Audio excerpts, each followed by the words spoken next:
حبيبي في هواك متيمون وشهود وجهك بغيتي ونوالي واجه بهذا الوجه مضنا مغرما واجه بهذا الوجه مضنا مغرما يرجو نوال القرب والإيصال اللهم صل على المصطفى اللهم صل على المصطفى حبيبنا محمد عليه السلام حبيبنا محمد عليه السلام اللهم صل على المصطفى اللهم صل على المصطفى حبيبنا محمد عليه السلام حبيبنا محمد عليه السلام آتاني زماني بما أرتضي آتاني زماني بما أرتضي فبالله يا دهر لا تنقضي فبالله يا دهر لا تنقضي اللهم صل على المصطفى اللهم صل على المصطفى حبيبنا محمد عليه السلام حبيبنا محمد عليه السلام يا ليلة الوصل عودي لنا يا ليلة الوصل عودي لنا لأن الحبيب علينا راضي لأن الحبيب علينا راضي اللهم صل على المصطفى اللهم صل على المصطفى حبيبنا محمد عليه السلام حبيبنا محمد عليه السلام. Bon, donc aujourd'hui, nous allons voir donc, le paragraphe 4.5, le théorème des résidus. Donc on a vu dans le paragraphe 4.4, donc la notion de résidu d'une fonction donc, holomorphe dans un disque pointé. Donc aujourd'hui, donc, nous allons voir, le but c'est le théorème des résidus. Donc c'est le but du paragraphe 4.5. Voilà. Bon, maintenant, nous allons voir donc un théorème très important, donc c'est le théorème des résidus. Donc ici, on va voir le théorème des résidus, donc dans sa forme, on va le voir dans sa forme générale. Donc, bon, je peux écrire le théorème des résidus, donc ici, théorème des résidus. Je vais écrire ici, forme, c'est la forme. Donc ici. Nous allons voir après une forme plus simple. Donc ici, donc la forme générale, donc ici, forme. Je vais mettre ici, donc, théorème des résidus, donc, forme,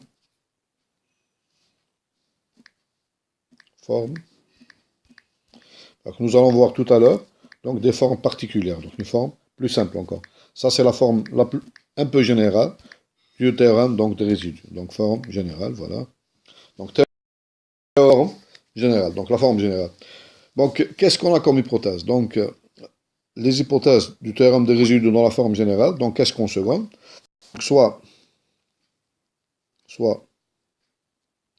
donc on met bien U, N ouvert, U contenu dans C, un sous-ensemble de C, qui est ouvert et simplement connexe. Simplement connexe. Je rappelle un ensemble ouvert simplement connexe. Donc, géométriquement, donc on a défini de façon exacte la notion de simplement connexe. Donc, c'est un ensemble dans lequel il n'y a pas de trou. Dans lequel il n'y a pas de trou. Je vais dessiner ici, par exemple, voilà. Par exemple, ici, voilà. Par exemple, je peux prendre un disque ouvert, un disque ou C tout entier, ou bien un demi-plan. Ça, c'est tout ça, ça forme un ensemble. Ça, c'est oméga. Donc, ça, c'est U. Ensemble U. Voilà. Je prends après cela, donc je prends donc n point et Z1, Z2 jusqu'à n Z1. Donc ce sont un nombre fini de points. Donc ce sont des points qui appartiennent à. Alors, donc je vais prendre ici, voilà Z1, Z2. Ce sont des points donc qui appartiennent Z3 par exemple, etc. jusqu'à Zn. N points qui appartiennent, elles se trouvent dans E. Je considère donc, je vais noter, donc notant, donc ici, U bar, c'est U, c'est l'ensemble U, moins les points Z1, Z2 jusqu'à Zn. J'ai une fonction f, donc f et f, une fonction définie de l'ensemble U bar, c'est-à-dire dans U moins les points jusqu'à C, tel que f est holomorphe E. Elle est holomorphe dans l'ensemble U bar, c'est-à-dire que notre fonction, elle est holomorphe dans tout U, sauf les points Z1, Z2 jusqu'à Zn. Voilà. Ce sont, et je prends et gamma, donc un lacet, un chemin, une courbe fermée, c'est AB dans C, un lacet, donc un lacet quelconque, contenu dans U bar. Ça veut dire que notre lacet, donc je vais le dessiner ici, donc notre lacet, un lacet quelconque, donc voilà, voilà,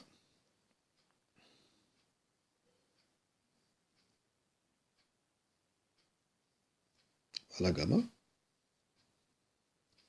un lacet quelconque, pardon, donc je vais le dessiner comme ça,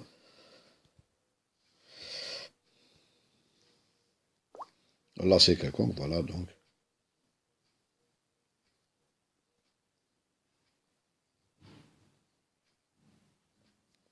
comme ça.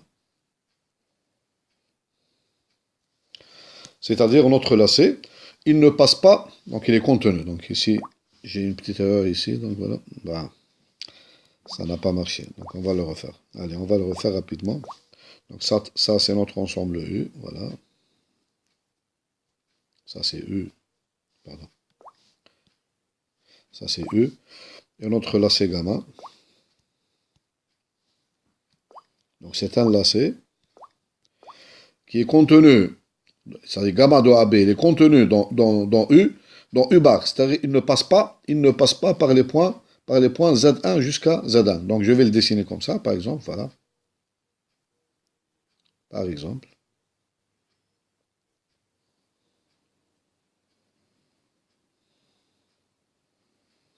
Il est fermé. Par exemple, comme ça. Gamma. c'est un lacet quelconque qui appartient donc à U bar, qui n'appartient pas à U. Gamma de AB n'est pas dans U, mais dans U bar. C'est-à-dire il est contenu dans U, mais il ne passe pas par les points Z1, Z2 jusqu'à Z1. Voilà les conditions. Voilà les conditions. Donc un domaine simplement connexe. Des points Z1 jusqu'à Z1, ce sont des points qui sont contenus.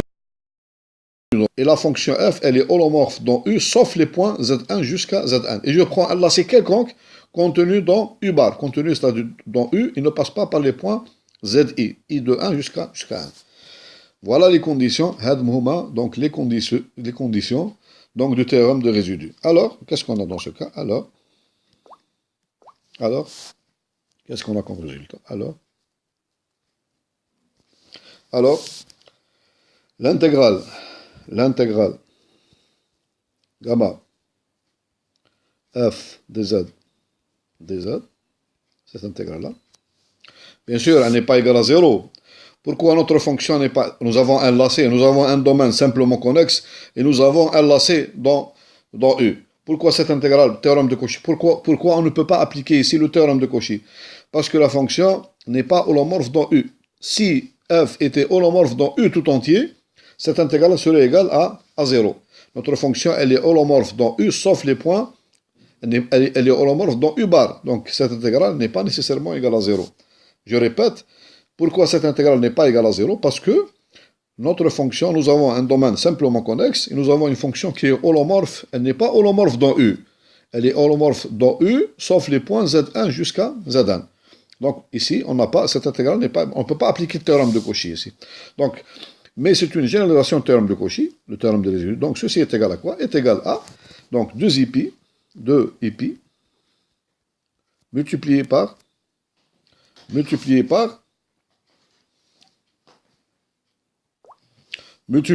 somme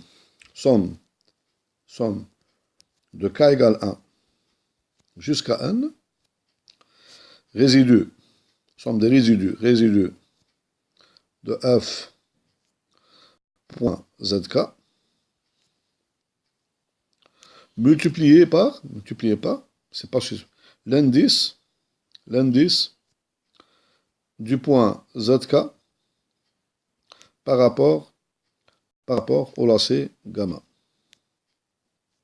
Voilà donc. Bon, nous allons, donc ceci est égal, donc je vais l'écrire en détail. Ceci est égal à quoi? Est égal à 2 pi multiplié par donc le résidu de la fonction f au point 1 multiplié par l'indice du point z1 par rapport au lacet gamma plus le deuxième, donc plus etc. jusqu'au dernier, plus le résidu, donc le résidu de f au point z1, le dernier c'est z1, multiplié par l'indice du point z1 par rapport au lacet gamma. Et voilà, donc le théorème des résidus. Bon, vous allez me dire, le résidu on l'a défini, donc le résidu de la fonction f par rapport au point zk, donc un point isolé, on l'a défini donc avant. C'est quoi l'indice? Donc qu'est-ce qui nous manque ici à définir? C'est l'indice. Donc ici on va l'écrire ici, c'est quoi? Pardon. Bon, c'est quoi la définition de l'indice? L'indice du point zk par rapport à un lacet gamma. Donc ceci, par définition, c'est égal à, c'est un nombre, 1 sur 2 pi, l'intégrale sur gamma, dz sur z moins z0, moins zk ici, moins zk.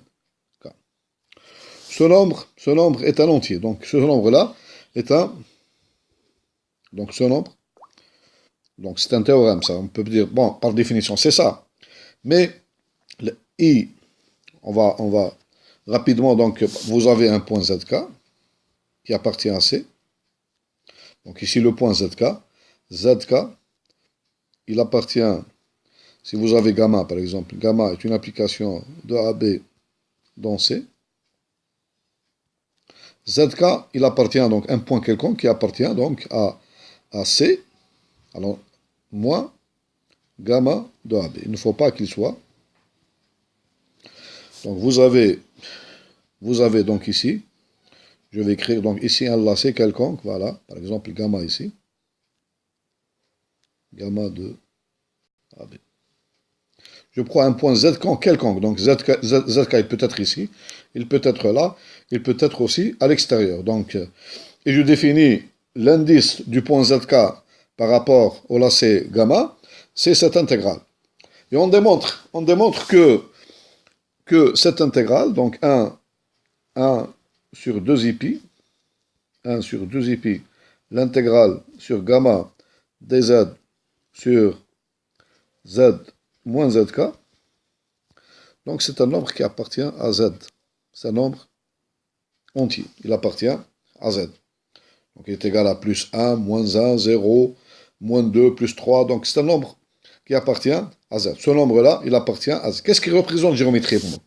L'indice d'un point par rapport à un lacet, qu'est-ce qu'il représente? Ou en vérité, on va le voir facilement. هو l'indice I. هذا واش لازم نشدو من la définition de l'indice. C'est ce qu'on doit connaître ou bien retenir. C'est pas la peine de rentrer dans les détails, beaucoup de détails. On va le voir facilement que à partir de deux exemples simples, que géométriquement ça représente cette idée-là. Donc l'indice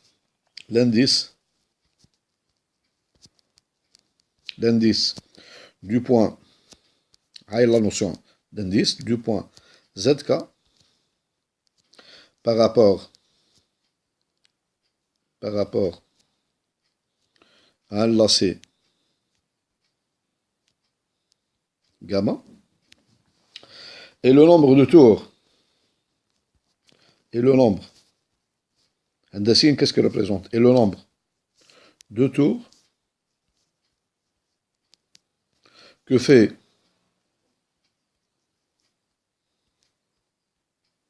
le lacet gamma autour du point ZK. S'il fait, donc par exemple, si je prends le point ZK ici, donc si mon lacet fait un seul tour, donc l'indice est égal à plus 1. On va revoir en détail. Donc il est positif. On va le voir ici. Donc, supposons que je prends par exemple gamma, l'application, donc le lacet de 0 dans C, qui à T fait correspondre gamma de T, de façon simple, est égal à donc Z0 plus ici, plus R et IT. Donc, qu'est-ce qu'on a schématiquement, c'est quoi? Le point Z0, il est ici, Z0. Et vous voyez bien que gamma de 0 de pi ici, c'est le cercle. C'est le cercle parcouru dans le sens trigonométrique, dans le sens contraire de l'aiguille d'une montre, dans ce sens-là que j'ai dessiné. Donc, et je fais combien de parcours je fais un tour. Donc, seulement 0 jusqu'à 2pi. Je commence par 0. Donc, c'est égal à 0. Et après, donc voilà, ici, par exemple, comme ça. Z0, donc. Le premier P1, c'est Z0 plus. Je démarre de ce point-là. Z0 plus. Donc, R, ici, c'est R. Voilà. Le rayon ici, c'est R.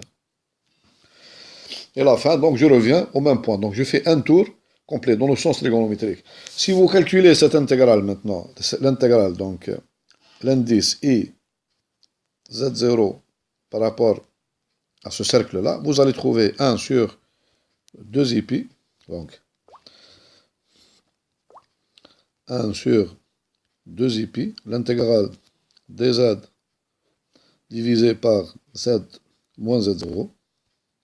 Je vous laisse comme exercice faire ce calcul. On l'a fait avant déjà. Donc ici sur gamma, cette intégrale-là, elle est égale exactement, cette intégrale, elle est égale à cette intégrale est égale à 2pi. Vous allez voir exactement cette intégrale est égale à 2pi. Donc l'indice est égal à 2pi divisé par est égal à 1. Donc vous voyez bien que ici, donc, l'indice, il représente donc le nombre de tours que fait donc le lacet gamma autour du point Z0. Donc un tour. Donc Cette expression, elle nous donne exactement 1.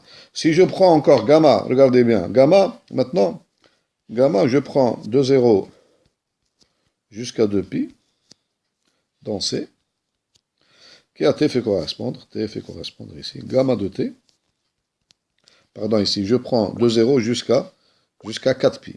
Ici, je ne prends pas 2pi, mais je prends 4pi. 4pi. Gamma de t, la même chose, est égal à z0 plus r et it. Donc, géométriquement, qu'est-ce que ça représente? Ici, ça représente la même chose, donc le point z0, pardon, ici, z0, le point ici. Et vous avez donc ici, c'est la même chose. Donc, gamma, c'est quoi? Gamma, c'est le cercle.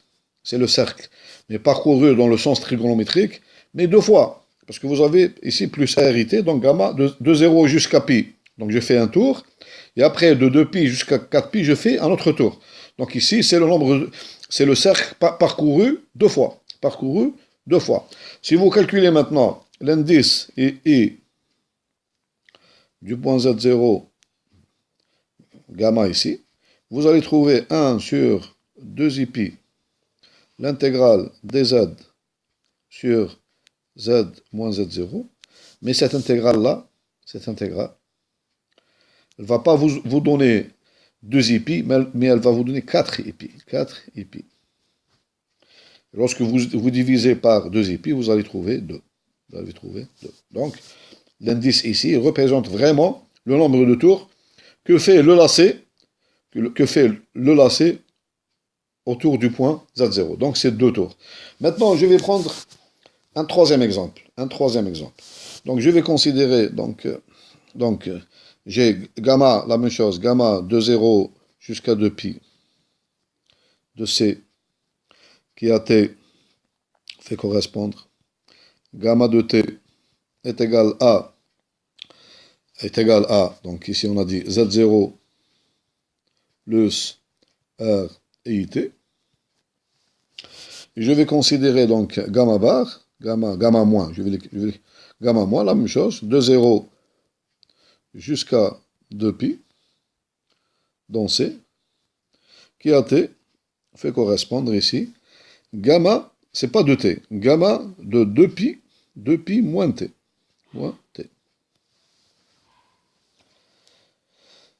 Gamma bar, donc, pardon, ici, je vais l'écrire. Qui a t, gamma moins de t est égal à gamma de 2pi moins t. Voyons un peu, c'est quoi gamma moins? Vous avez gamma moins de 0, à quoi est égal gamma moins de 0, par définition, est égal à. Donc vous avez gamma est égal à gamma, donc je remplace ici t de 2pi moins 0, qui est égal à gamma de 2pi. C'est-à-dire le début de gamma moins, c'est l'extrémité de gamma. Maintenant, vous avez gamma moins, maintenant, de 2pi. Est égal à quoi? Est égal à gamma de 2pi moins 2pi est égal à gamma de 0. C'est-à-dire, gamma moins, qu'est-ce qu'il fait? Regardez qu'est-ce qu'il fait, gamma moins. Donc, vous avez ici Z0, vous avez ça, c'est gamma. Il est parcouru dans ce sens-là. Il commence par ce point-là. Ça, c'est gamma de 0. Et après, donc il parcourt dans ce sens-là. Gamma moins, qu'est-ce qu'il fait? Gamma moins, c'est le contraire. Donc ici, il va parcourir le cercle dans le sens contraire. C'est dans le sens de l'aiguille d'une montre. Gamma moins, il va parcourir le cercle dans le sens, il fait un tour, mais dans le sens contraire. Donc nous avons, si on calcule maintenant, l'indice, du point Z0 par rapport au lacet gamma moins. Qu'est-ce qu'on trouve? Ceci est égal à, donc 1 sur 2pi, la même chose, 1 sur 2pi, l'intégrale sur gamma moins, dz sur z moins z0. Et si vous calculez cette intégrale-là, je vous la laisse comme exercice, on n'a pas beaucoup de temps, vous allez trouver ici, c'est pas 2 pi, mais c'est moins 2 pi, moins 2 pi. Et finalement, donc, vous divisez par 2 pi, vous allez trouver, donc cette valeur, elle est égale à moins 1. Donc, on voit bien que si on trouve un nombre négatif, ça veut dire on parcourt le lacet dans le sens de l'aiguille d'une montre. Si on trouve un nombre positif, on parcourt le lacet dans le sens trigonométrique, ou bien dans le sens contraire aux aiguilles d'une montre. Donc positif et négatif. Donc on va trouver des nombres. L'interprétation, c'est que on va parcourir notre lacet, soit dans le sens trigonométrique, ou bien dans le sens contraire, ou bien dans le sens des aiguilles d'une montre. Donc, et l'entier, il représente le nombre de tours. Donc le n s'il appartient à un grand N, ça veut dire qu'il va faire n tours dans le sens trigonométrique. S'il appartient à z moins 1, c'est-à-dire un nombre négatif, donc il va parcourir donc n fois tour dans le sens des aiguilles d'une montre. C'est ça l'indice. L'indice d'un point. Mais si vous avez des cercles, donc un cercle, dans le sens des aiguilles d'une montre, dans le sens contraire des aiguilles d'une montre, il fait un seul tour, donc il est égal à 1, voilà. Bon, maintenant, théorème 6, théorème des résidus, mais on voit un cas particulier, donc on voit une forme particulière, وهذه la forme qu'on applique. C'est cette forme-là qu'on applique dans les exercices. Donc qu'est-ce qu'on se donne? On se donne, الحالة هذه c'est quoi? Donc on se donne, bon, je vais le dessiner ici de façon simple, donc je me donne un ensemble U, simplement connexe, U, ou bien un ouvert connexe ici, U, et je prends dans U un cercle, donc je prends un cercle, ça, c'est un cercle parcouru dans le sens trigonométrique. Donc, هذا هو gamma. Donc, gamma, c'est un cercle, donc parcouru une fois dans le sens trigonométrique. Et je prends les points ZK, donc mes points ZK, voilà. ZK, je les prends à l'intérieur de ce cercle. Donc, Z1, Z2, Z3, etc. jusqu'à ZK. Donc, mes cercles, donc, qu'est-ce qu'on prend ici? On prend U, donc U, donc contenu dans C, donc un ouvert, je le prends seulement un ouvert connexe, pas simplement connexe, un ouvert connexe, même simplement connexe, c'est mieux encore. Et je prends ici, donc je prends gamma de 0, 2pi, dans C, qui a T, donc ici, qui a T, fait correspondre ici. Donc, gamma de T est égal à, par exemple, un point de centre A, ou bien de centre A et de rayon R, A plus R et IT. R et IT. Et je prends ici, donc, D. Bon, donc je note D, donc de centre A et de rayon R. C'est le disque, c'est l'ensemble des Z, tel que le disque ouvert, tel que module de Z moins A, est strictement inférieur à R. Et des barres, je note des barres ici, des barres A, c'est le disque fermé, l'ensemble des Z, tel que module de Z moins A, est inférieur ou égal à R. Donc vous voyez bien que la frontière ici, D, la frontière du disque AR, c'est gamma, c'est le cercle, donc ici c'est égal à l'ensemble des Z tel que module de Z moins A est égal à R. Ceci est égal aussi à gamma, donc c'est l'image gamma de 0 de pi. Donc c'est les images de l'application gamma de 0 de pi. Donc et je prends ici les points Z1, donc regardez bien. Donc je considère que D bar, c'est pas D seulement, D bar, mon cercle D bar, avec la frontière, il est contenu dans U.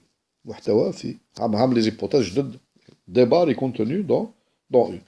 Cercle ou la frontière Tau et sa frontière, elles sont contenues dans l'ensemble ouvert connexe dans lequel F est. Et les points ici, Z1, vous avez les points Z1, Z2 jusqu'à ZK.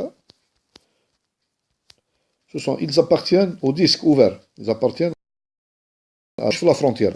Ils appartiennent au disque A et de centre A. Donc, les hypothèses, donc, c'est un cas particulier. Là, c'est parce que pourquoi un cas particulier, tu as la forme générale, tu as le théorème de résidu, parce que le cercle ici est un cas particulier, tu as un lacet. Vous allez voir ici, là, vous avez, dans ce cas, vous avez l'indice. Nous avons ici l'indice. Donc, nous avons le théorème de résidu. Alors, on va écrire le résultat. Alors, on a l'intégrale. Bien sûr, je prends une fonction f, bien sûr, on l'a pas dit, mais je prends ici, avant d'écrire alors, je prends une fonction f définie de U, sauf les points Z1 jusqu'à Zn, dans C, tel que f, elle est holomorphe, elle appartient à l'ensemble ici. F appartient donc, F est holomorphe, F elle appartient à H de U, moins les points Z1 jusqu'à Zn. Voilà.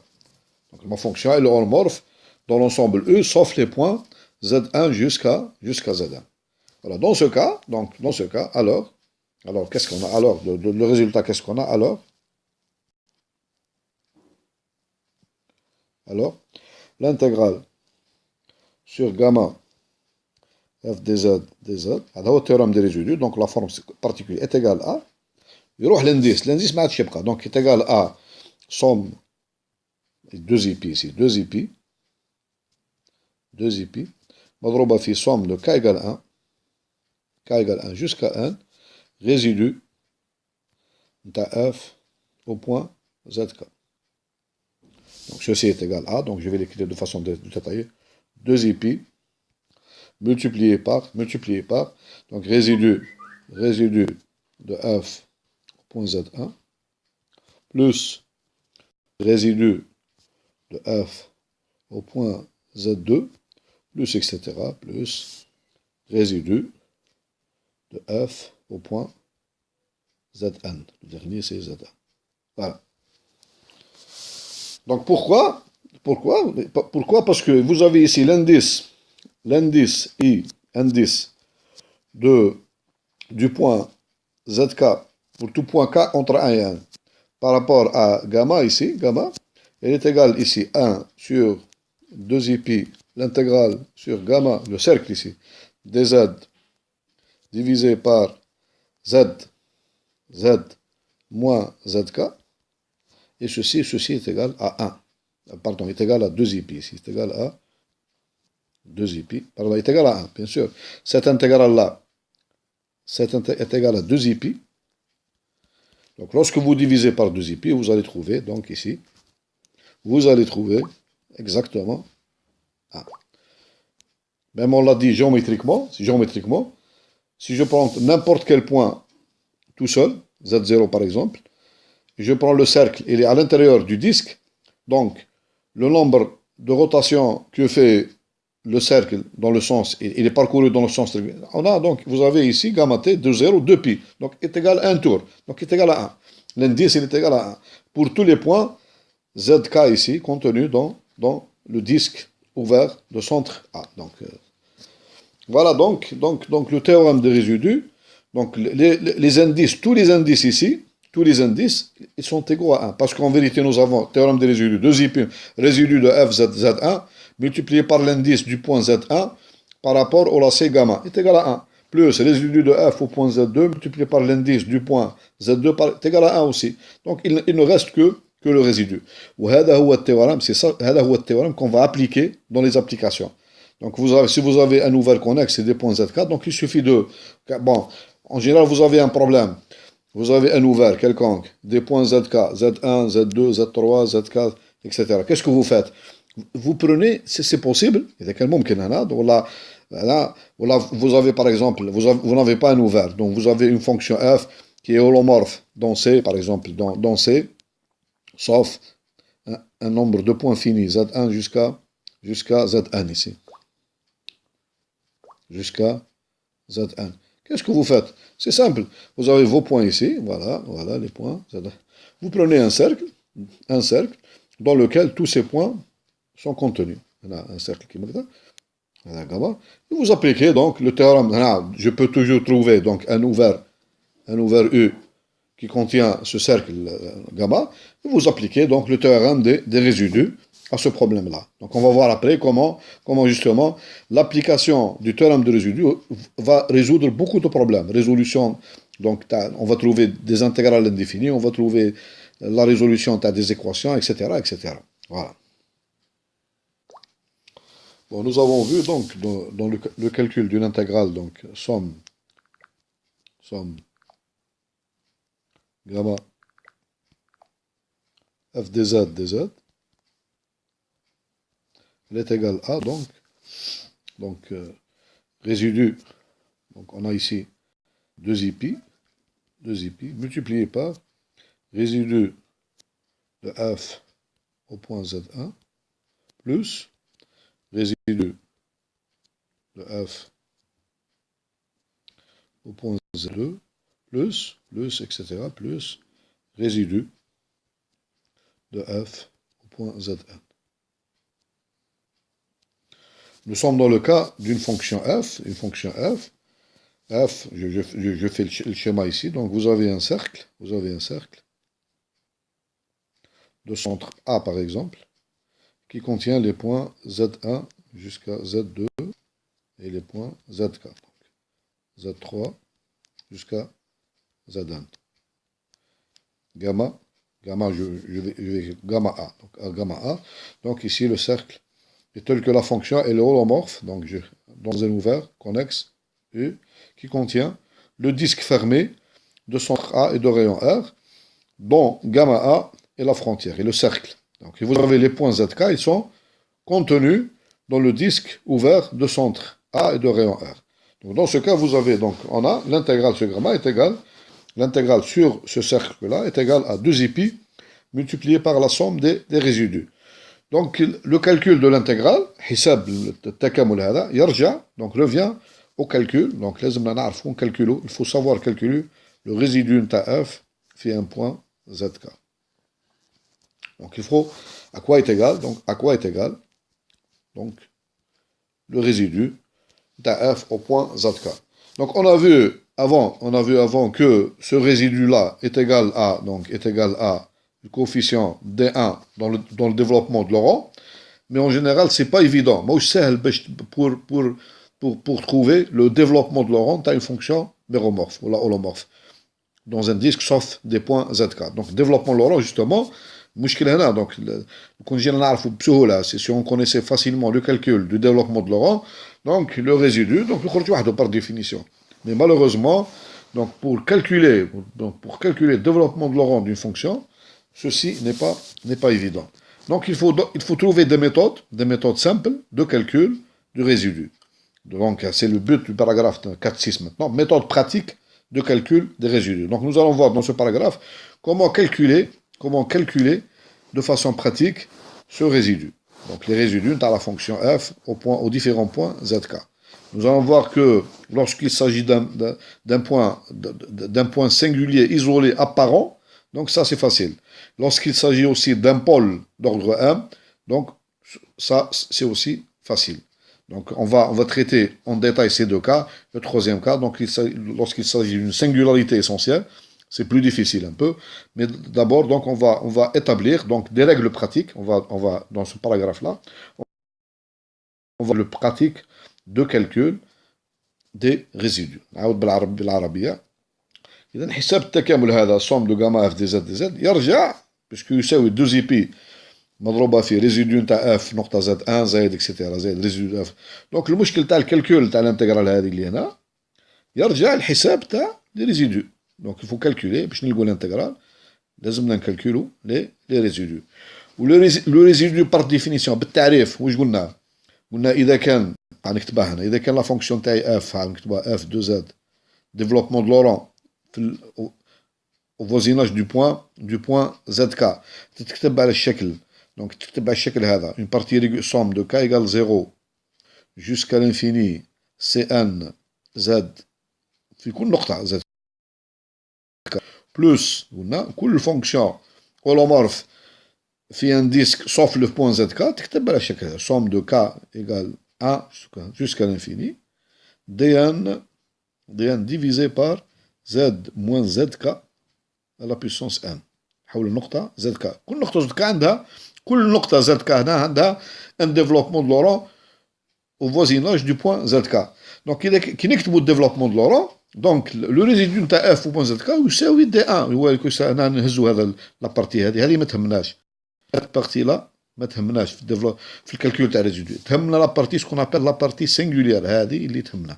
سي سيت بارتي كي نوز انتيريس في الديفلوبمون. دونك واش تساوي هذه ايكال، دونك هذه la partie égale D1 divisé par Z moins Z0 plus D2 divisé par Z moins Z0 au carré plus etc. Le résidu de la fonction par définition هو هذا النمبر كومبلكس هذا D1. هذا هو le résidu de la fonction f au point ZK. Donc par définition pour calculer باش نحسبوا الريزيدو هذا لازمنا نقوم بعملية لا سيري دو لورون ديفلوبمون دو لورون. اور جوستومون المشكله هنا انه باش تكالكولي الديفلوبمون دو لورون هذا مش حاجه بسيطه. اذا هنا في الباراجراف هذا 4 6 راح نشوفوا طرق اخرى تسمح لنا بحساب البقيه هذه الريزيدو ولا نسموه البقيه هذه بدون اللجوء الى ديفلوبمون دو لورون، بدون ما نستعملوا النشر تاع لورون. نستعملوا طرق اخرى لحساب الريزيدو هذا بدون حساب نشر نتاع لورون. Bon, maintenant nous allons donc donner une méthode pratique de calcul des résidus. Donc on va commencer par le premier cas, K1, premier cas, Z0, si Z0 est un pôle simple, est un pôle simple. On va voir quel est dans ce cas, à quoi est égal dans ce cas le résidu de f au point Z0. Bon, Z0 est un point simple, donc nous avons Z0 pôle simple.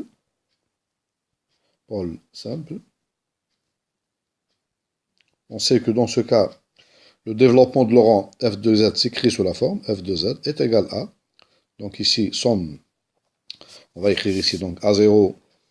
Donc A0, la partie régulière, c'est A0 plus A1 Z. Donc on a écrit tout à l'heure, donc on a utilisé les coefficients C1 et Dn.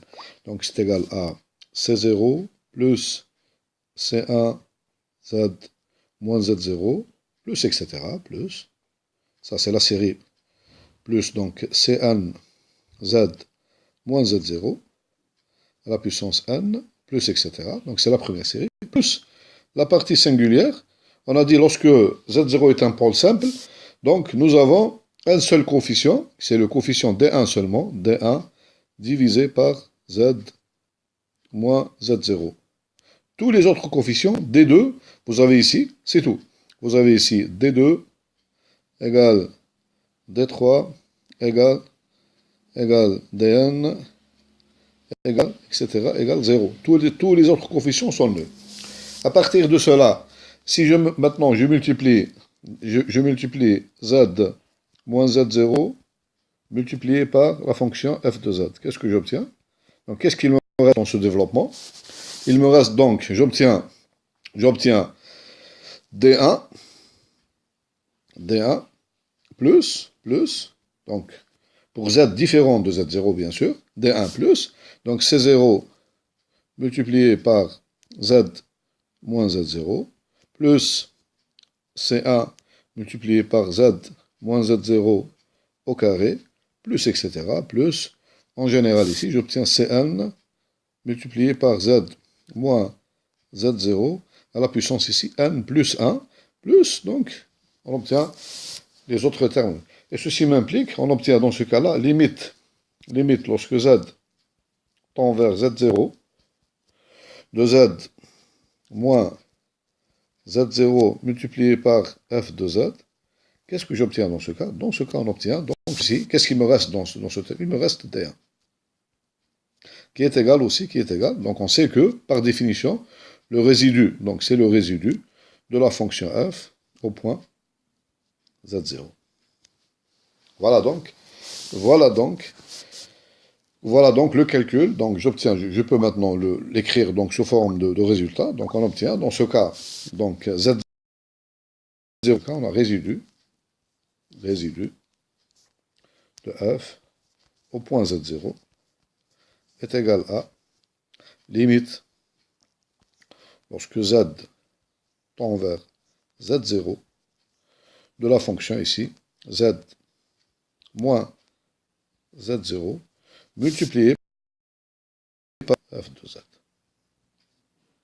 Ça, c'est dans le cas où Z0 est un pôle simple. Donc ici, cas particulier, on va voir ici cas particulier. Donc cas particulier, si notre fonction f de z s'écrit sous la forme p de z divisé par q de z, donc cas particulier de celui-là, p de z divisé par q de z,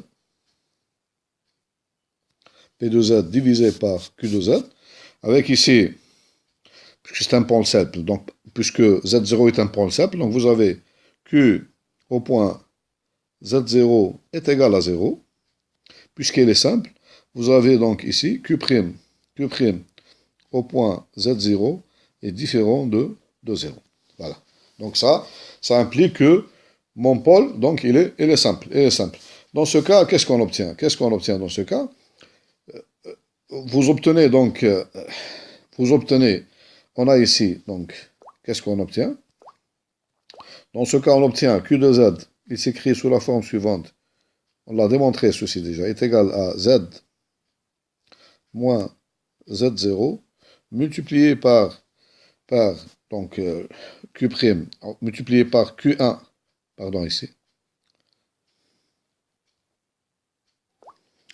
Donc, qu'est-ce qu'on obtient dans ce cas? On obtient donc Z moins Z0 multiplié par F de Z est égal à quoi? Est égal, je peux l'écrire sous cette forme-là, est égal à P de Z divisé par Q de Z moins Q de Z0 divisé par Z moins Z0. Pourquoi? Parce que Q de Z0 est égal à 0, est égal à Q de Z0 est égal à 0. Ceci est égal à quoi? Donc ceci est égal, donc, et par passage à la limite, donc maintenant je passe à la limite, ceci m'implique que limite, lorsque Z tend vers Z0 de Z moins Z0 multiplié par F de Z, ceci est égal à quoi? Est égal donc, le numérateur, donc c'est un polynôme, donc est égal à P de Z0, divisé par le deuxième terme ici au dénominateur, ce terme-là, puisque la dérivée, elle existe, elle est différente de 0, donc est égal à Q', donc ça tend ici vers Q', ça va tendre vers Q' au point Z0 lorsque Z tend vers Z0, divisé par Q' au point Z0. Par conséquent, qu'est-ce qu'on obtient? Donc je peux résumer ceci dans le résultat suivant. Donc on obtient donc le résidu, si f de z s'écrit sous cette forme p de z divisé par q de z, donc avec z0 est un pôle simple, on obtient le résidu, dans ce cas le résidu de f au point z0 est égal à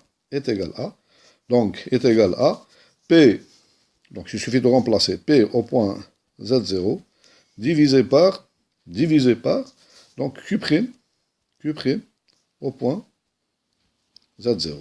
Q' au point Z0. Ça, c'est le deuxième résultat. Bon, nous avons vu dans le cas A, Z0 est un pôle simple. Donc nous avons vu les deux résultats. Maintenant, nous allons voir le cas 2. Z0 est un pôle d'ordre M. M supérieur ou égal à 2. Donc M égale 2, 3, 4, 5, etc. Donc nous allons voir qu'est-ce qu'on peut avoir comme résultat. Bon, nous allons voir le cas 2 lorsque Z0 est un pôle d'ordre M.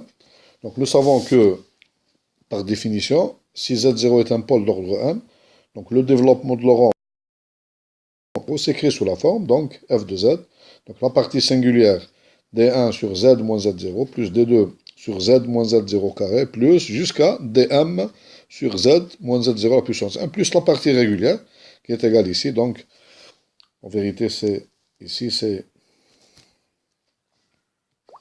C1 ici, si je me suis trompé, donc C1 plus C1 plus C0, pardon, plus C0 plus C moins Z0, etc.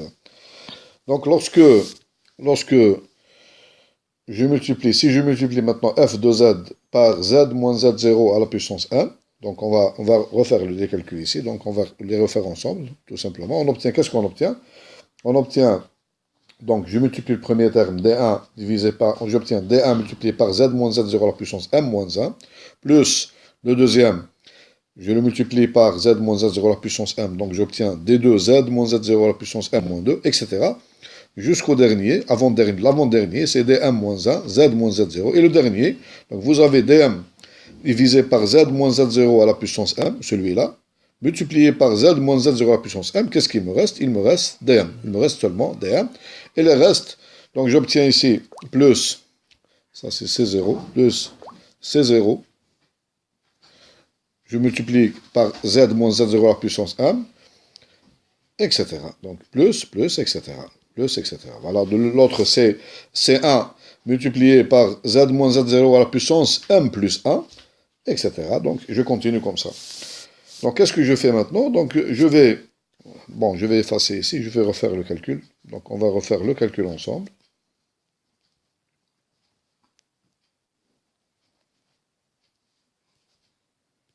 Bon, maintenant, on va calculons la dérivée. Donc, on va calculer la dérivée première, z. Nous avons la fonction z moins z0 à la puissance m, multiplié par f de z. Et je calcule, donc, la dérivée d'ordre 1. Donc, prime, ici, est égal à quoi? Donc, je dérive terme à terme. Les termes à doma. Fonction, terme à terme. Qu'est-ce que j'obtiens? J'obtiens est égal à, donc, d1, multiplié par, ici, m moins 1. M moins 1 multiplié par Z moins Z0, le tout à la puissance M moins 2.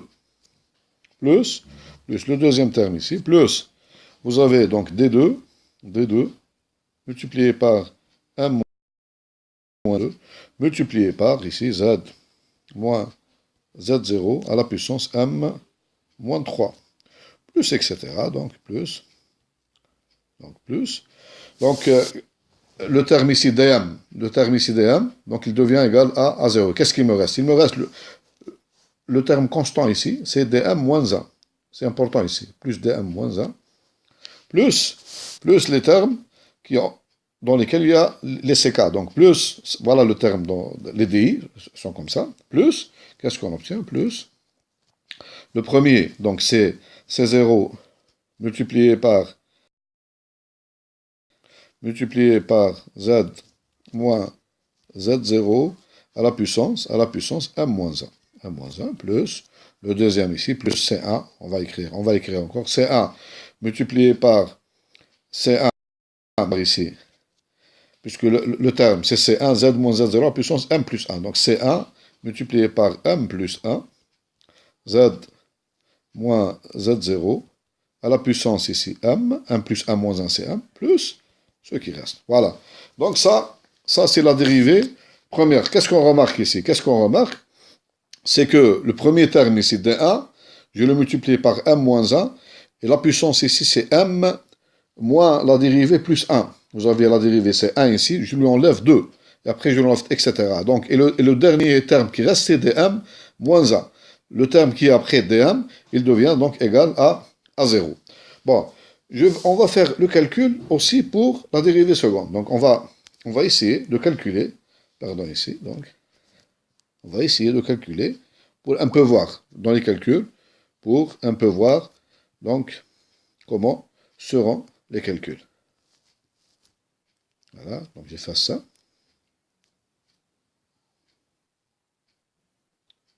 Pardon, voilà. Voilà. Et on arrive. Voilà. Donc on va calculer maintenant. Calculons. Z moins Z0, la fonction Z moins Z0 à la puissance M, multiplié par la fonction f de Z. Et on va essayer de calculer la dérivée seconde. Ça, c'est pas la puissance, c'est la dérivée seconde. Est égal à quoi? Ceci est égal à quoi? Donc, on va calculer.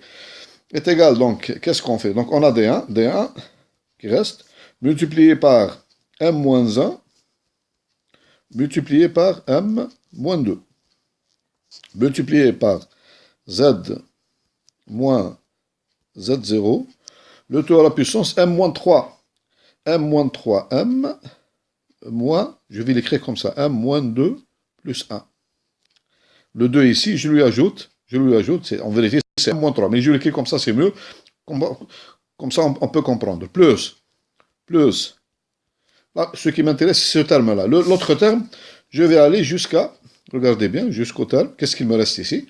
Parce que j'ai ici dm moins 1, il va partir. Il va partir.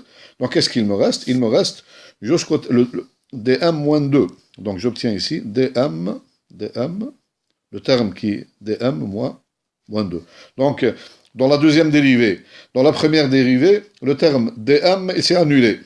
Dans la deuxième dérivée, quels sont les termes qui se sont annulés? C'est dm et dm moins 1. Il me reste seulement dm moins 2, constant. Plus ici, plus le terme qui vient après, donc j'obtiens C0 plus C0 multiplié par M, multiplié par, donc ici, C0 multiplié par M moins 1, voilà, M moins 1, et multiplié par, ici, Z moins Z0, on obtient ici, Z moins Z0, Z moins Z0, à la puissance, M moins 2, plus, etc., voilà. Bon, maintenant je vais dériver donc z moins z à la puissance m multiplié par f de z jusqu'au terme m moins 1. Jusqu'au terme m moins 1. Regardez bien. Donc je vais calculer. Donc on va calculer la dérivée. Donc pardon ici.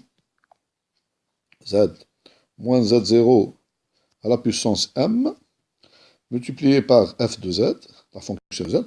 Donc je vais calculer la dérivée de cette fonction jusqu'à l'ordre m moins 1. Qu'est-ce que j'obtiens? Qu'est-ce qu'il me reste dans ce calcul? Regardez bien. Bon, ici, qu'est-ce qu'on a ici? Donc, on a D1. Ici, j'obtiens Z moins Z0. Regardez bien. Z, je vais l'écrire au brouillon.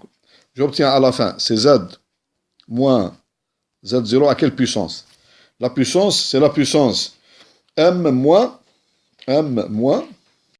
la puissance M, je lui enlève le moins. Ici, j'ai calculé la dérivée d'ordre 2. Donc, je lui enlève le moins 2 plus 1. Donc, là, qu'est-ce que je lui enlève? Puisque j'ai M moins 1 ici. M moins 1 plus 1. Donc, ceci est égal à quoi? C'est qu'est-ce qu'il me reste? Il me reste Z moins Z0 à la puissance M moins M. C'est-à-dire 0. C'est-à-dire, ceci est égal à 1. Donc, et les produits ici, c'est D1 multiplié par M moins 1 jusqu'au terme, jusqu'au M moins 2. Donc, je lui enlève juste la dérivée qui est avant. Donc, ici, M moins 2. Donc, ici, j'obtiens jusqu'au terme,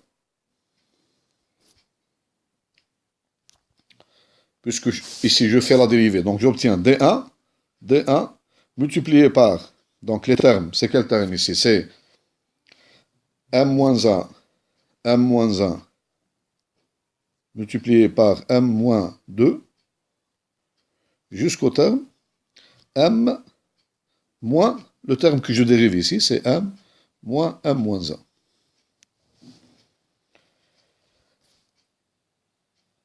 Et c'est tout. Tous les autres termes s'annulent. Parce que le dernier terme qui s'annule, c'est lorsque je dérive d'ordre 2. Le dernier terme que je trouve, c'est des m moins 2. Sinon, tous les autres sont nuls. Tous les autres sont nuls. Donc, à l'ordre m avant, juste avant, qu'est-ce que j'obtiens? Tous les termes qui viennent après, ils sont nuls. Donc, j'obtiens ici z moins z0 à quelle puissance? À la puissance 0 ici. On l'a calculé maintenant. Voilà.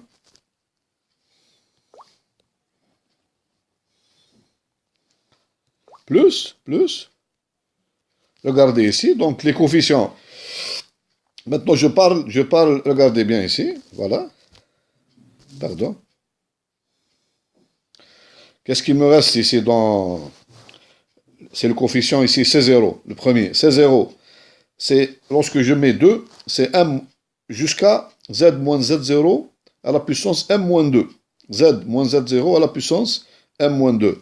Donc, j'obtiens ici, donc j'obtiens C0 plus C0 multiplié par m moins 1, jusqu'à quel terme? Jusqu'à quel terme? Vous voyez ici, lorsque je la dérivée d'ordre 2, j'y vais jusqu'à m moins la dérivée moins 1.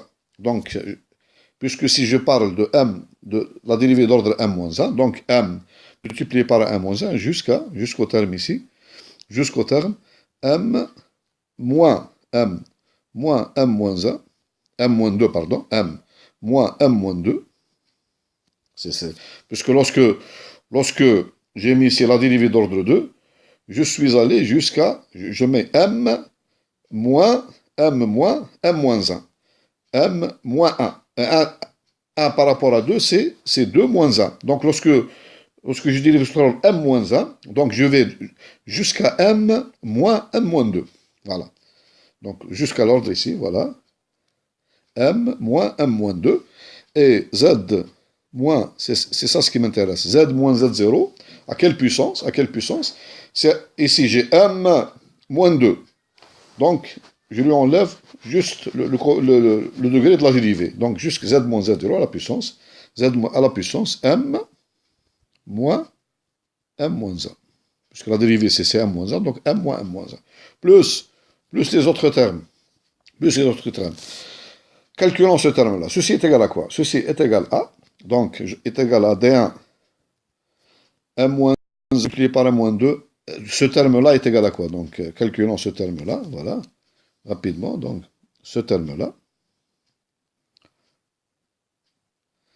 M, je le calcule ici, m moins m moins moins 1, c'est plus 1. Donc, ceci est égal à 1. Donc, finalement, qu'est-ce que j'obtiens ici? Donc, c'est ce terme-là, ce produit-là est égal à quoi? Est égal à m moins 1 multiplié par m moins 2 jusqu'à 1. Ça, c'est quoi? C'est m moins 1 factoriel. Ça, c'est m moins 1 factoriel. Voilà. Donc, cette dérivée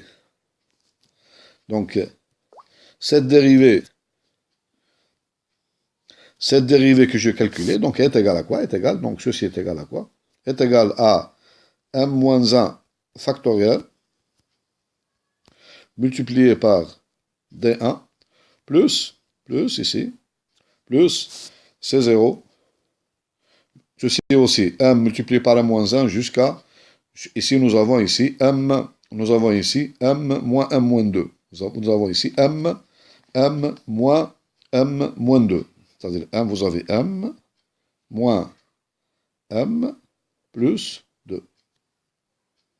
Donc, vous voyez ici, donc, ce terme-là est égal à 2, Donc ici, vous obtenez donc, l'essentiel c'est que j'ai ici z, donc plus C0, facteur ici, facteur 2, on obtient ici, C0, donc plus C0, on obtient le terme qu'on obtient ici, donc c'est plus C0 facteur ici de M multiplié par m moins 1 jusqu'à 2 ici. L'essentiel, c'est que j'ai ici z moins z0 à la puissance. C'est tout. M moins 1, c'est 1. On a trouvé, c'est 1. Donc, c'est z moins z0.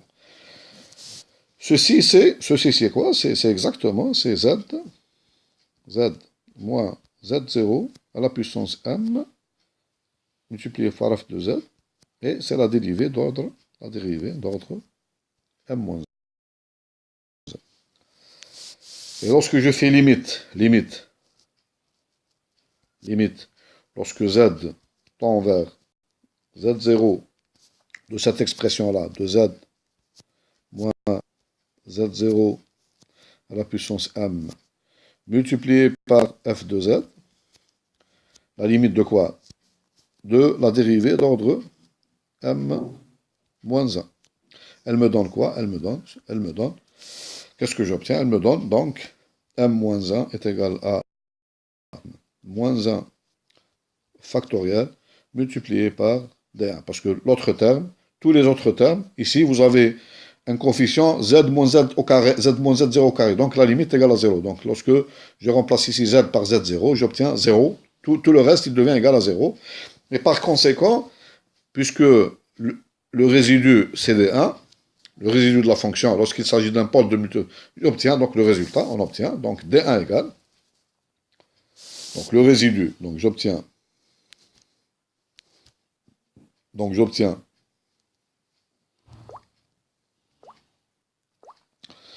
Z0, pôle d'ordre 1.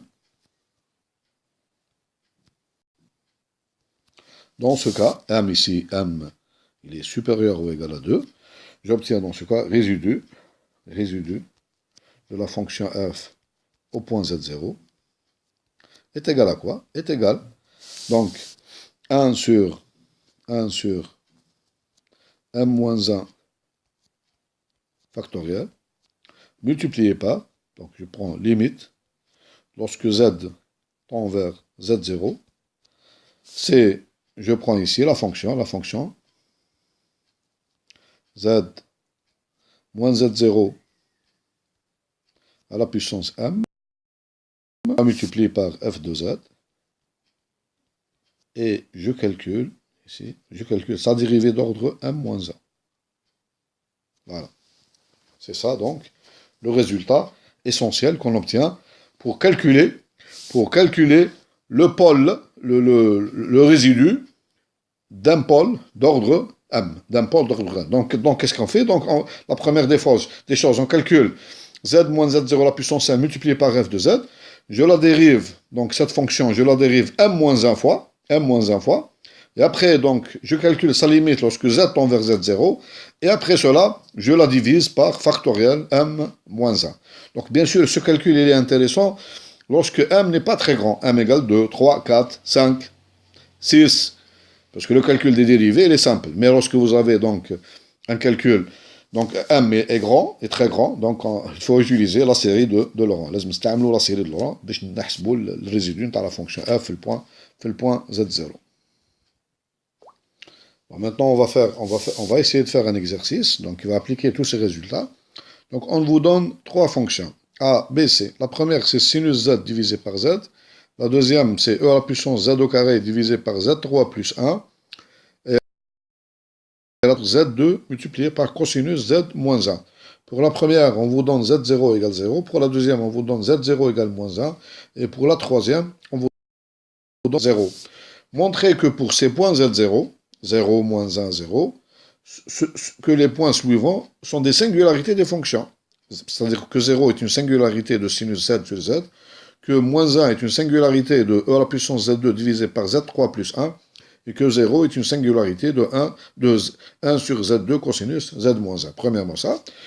Trouvez leur nature, parce que ou bien c'est une singularité apparente, ou bien c'est un pôle simple, ou bien c'est un pôle multiple, ou bien c'est une singularité essentielle. Et après avoir trouvé donc la nature de cette singularité, donc on vous dit de calculer les résidus. Donc calculer le résidu de f au point 0, calculer le résidu de f au point moins 1, calculer le résidu de f au point 0. Voilà, donc essayez donc de faire tout seul cet exercice et après on va le résoudre. Bon, solution d'exercice numéro 4. Donc, c'est quoi d'abord une singularité? Z0, donc je rappelle, Z0 est une singularité, il faut bien connaître la définition, c'est une singularité donc de f, de la fonction f, s'il existe un disque, de centre Z0 et de rayon R, tel que f, la fonction f, elle est holomorphe ou bien analytique dans le disque des Z0R, sauf moins le point Z0. Dans ce cas, on dit que le point Z0, c'est-à-dire la fonction, elle a le point Z0, donc je peux trouver un disque ouvert, et donc on a de centre Z0 tel que la fonction elle est holomorphe partout, sauf le point Z0. C'est la définition de la singularité. Donc maintenant, nous avons dit qu'il existe, d'après le développement de Laurent, il existe 3 types de singularités. Une singularité apparente, une singularité impôle, pôle simple ou bien pôle d'ordre, et une singularité essentielle. Maintenant, je vais vous donner une autre caractérisation. Parce que c'est difficile de calculer le développement de Laurent. Donc nous allons voir ici une autre idée. La fonction tag, elle est holomorphe dans un disque, sauf la singularité. Comment maintenant, c'est un pôle, ou là c'est une singularité essentielle, ou là c'est une singularité apparente. Comment c'est simple. Voilà, je vous donne la règle générale, donc on peut démontrer ça facilement. Bon, vous calculez limite, la première des choses, limite de f de z lorsque z tend vers z0. Bon, il y a 3 cas. Dans le calcul de la limite, R ou la C, il y a 3 cas. Donc, ou bien, cette limite, elle est égale à un nombre complexe, par exemple, L, qui appartient à C. C'est un nombre complexe qui appartient à C. Ou bien, cette limite, elle est infinie, elle est égale à l'infini, ou bien, cette limite n'existe pas. La limite n'existe pas. ودير حنا l'infini بالنسبه لنا حنا c'est un bon résultat مش كيما L appartenant à C بصح c'est un bon résultat. Donc هنا donc هنا qu'est-ce qu'on peut dire lorsque la limite existe, elle est égale à un nombre complexe. Dans ce cas-là, Z0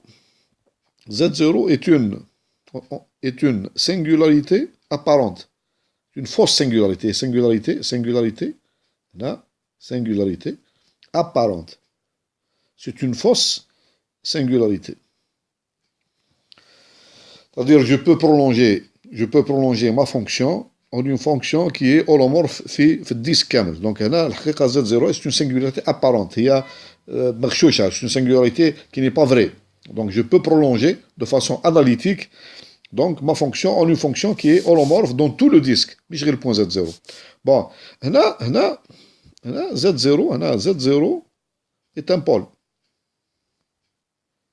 Lorsque dire que ma fonction n'est pas bornée dans le voisinage tel point Z0, donc n'est pas la fonction n'est pas un pôle. Si vous trouvez l'infini, donc notre fonction n'est pas bornée. Elle n'existe pas lorsque la limite elle n'est pas finie ou elle n'est pas égale à l'infini, donc elle n'existe pas du tout. Donc Z0, dans ce cas, Z0 est une singularité essentielle. Voilà, c'est simple. Quand on dit un détail, on va rajouter un détail. Là, lorsque limite, le cas d'un pôle, limite de f de z, lorsque z tend vers, dans le cas du pôle, z0 égale l'infini, Donc, vous avez 2 cas. Donc, là, nous allons voir 2 cas. Qu'est-ce que vous faites dans ce cas? Vous faites z, donc limite, lorsque z, donc z tend vers z0, donc limite lorsque z tend vers z moins Z0 multiplié par f de z. Donc on fait ça. Si cette limite existe, donc elle est égale, est égale à un nombre, par exemple L, dans ce cas, c'est un pôle simple. Là. Bon, je vais détailler encore plus ça, plus simple.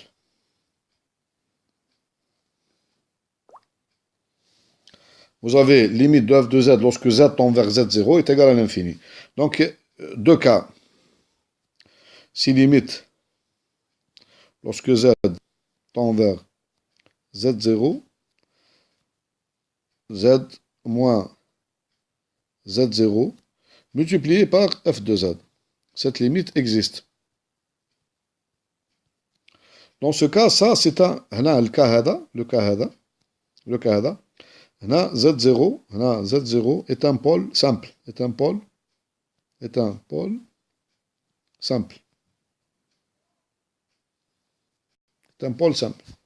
Deuxième cas, vous avez limite lorsque z tend vers z0, c'est pas z moins z0, c'est z, z moins z0 à la puissance m. Avec ici, nous allons le détailler, nous avons ici f de z existe. La limite, cette limite existe. Donc, on a avec m ici, m supérieur ou égal à 2, parce qu'on a z0 est un pôle d'ordre m. M ici, comme on l'a dit, m est supérieur ou égal à 2. C'est tout. Voilà. Donc, comment on connaît donc une singularité donc un pôle ou bien une singularité apparente. Bon, on va rapidement essayer de faire l'exercice au moins le point A. Le point A, rapidement. Donc A, on a ici la fonction f de z est égale à sinus z divisé par z. Vous voyez bien ici que la fonction f, elle appartient à h de c sauf le point 0. Donc 0 est une singularité. 0 est une singularité. Maintenant, si je considère la fonction z multipliée par f de z, cette fonction est égale à sinus z pour z différent de 0 et limite de z multiplié par f de z, donc est égal à sinus de z, lorsque z tend vers 0, donc est égal, ici, est égal à limite, lorsque z tend vers 0 de sinus z, qui est égal à 0. Donc ceci m'implique que 0 ici. Donc j'ai trouvé ici, donc bien sûr, j'ai oublié de le dire ici, c'est que cette limite existe, elle est différente de 0.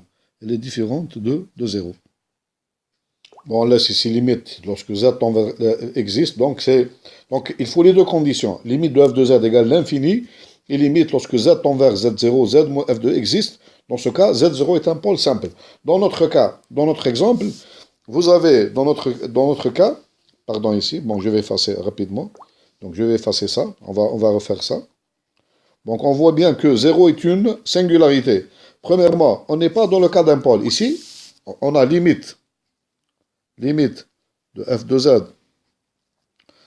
lorsque z tend vers 0 est égale limite de sinus z sur z lorsque z tend vers 0 et ceci est égal à 1. Donc cette limite, elle est égale à 1. Donc ça implique ici que z0 égale 0 est une singularité apparente, est une singularité apparente. Est une singularité apparente. C'est une singularité apparente. Donc, pour calculer le résidu, donc au point On a aussi dans ce cas-là résidu, donc, pardon, donc rapidement, on a aussi dans ce cas-là, donc résidu de la fonction f au point 0 est égal, donc limite, z tend vers 0, la même chose ici, z moins 0 multiplié par f de z. On voit bien aussi que ceci est égal à limite de sinus z, lorsque z tend vers 0, qui est égal à 0, qui est égal à 0. On peut donc, d'après ce résultat-là, donc, on peut, puisque le résidu ici, le résidu de f au point 0 est égal à 0, ça veut dire que ceci est égal aussi au développement de Laurent, donc égal d1. Donc ceci m'implique quoi? Ceci m'implique que donc, dans ce cas-là, donc la fonction f de z, elle est égale à, donc il y a seulement somme Cn z moins 0 à la puissance n. Donc les termes endéens sont tous nuls. Donc il me reste seulement le développement. Donc, et on voit bien, d'après cette écriture, que c'est une singularité apparente. Donc, parce qu'on a, en vérité, en dehors de 0, c'est une fonction qui est holomorphe. On peut la prolonger en une fonction qui est holomorphe.